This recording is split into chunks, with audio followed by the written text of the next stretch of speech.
Hello. Thought we'd use today's lunchtime to give a demonstration on simple ways to do some split testing on your mailing list and email list.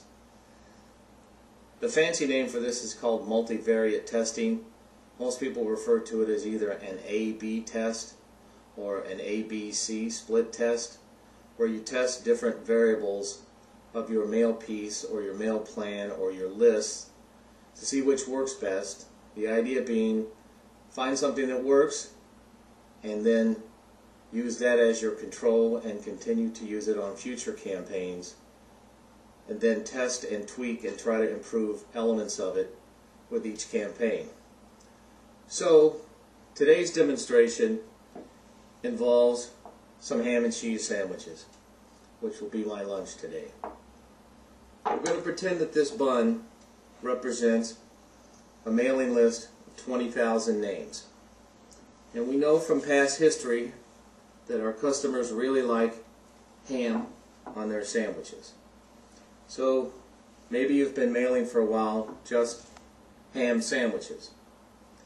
But somebody in your marketing staff decides, I think we could get better response if we add cheese. So what we're going to do is construct a simple A-B split where we take these 20,000 names, split it in half. 10,000 names will be just plain ham. 10,000 names will be ham and cheese. So we do this mailing, and then we find out which the customers prefer. So 6 or 8 weeks later, we have the results. And to no surprise, the clear winner is ham and cheese. So the next campaign, your marketing staff debates and says, okay, the best way for us to increase results, we think that adding mustard will help us get better results on our next mailing. So we're going to do a second test where you're going to test mustard types. Now, instead of, what you don't want to do is just send out half mustard, two different kinds of mustard. I'm going to show you how to set this up so you're testing no mustard versus any mustard, and then within the mustards we'll have two different splits. So you start with your ham, and we add the cheese because we know everybody likes that. So now we got our 20,000 name list. Cut it in half.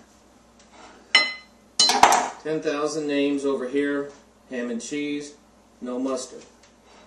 But after much debate, we're not sure whether we want to use yellow mustard or brown mustard. So we're going to do a secondary test, what would be called a BC split. We're going to take the mustard names of 10,000, split them in half, and 5,000 of them will receive yellow mustard. The other 5,000 will receive runny brown mustard. So we do the mailing. If you think about this, you can look at your results two different ways. Once you get all your results here, you will have 10,000 names no mustard, 10,000 names with mustard, and then within the with mustard you can see whether to use brown or yellow. So those are some simple ideas that you can use. One rule of thumb on testing is you want to make sure that you have at least 25 responses from any test segment. An example of a test segment, sometimes referred to as a test cell, would be the ham and cheese with yellow mustard. If you mail too small a quantity, your results will not be statistically valid. So the larger the universe of names you start with, the more confidence you have that the results that you receive from any one of these test segments can be replicated.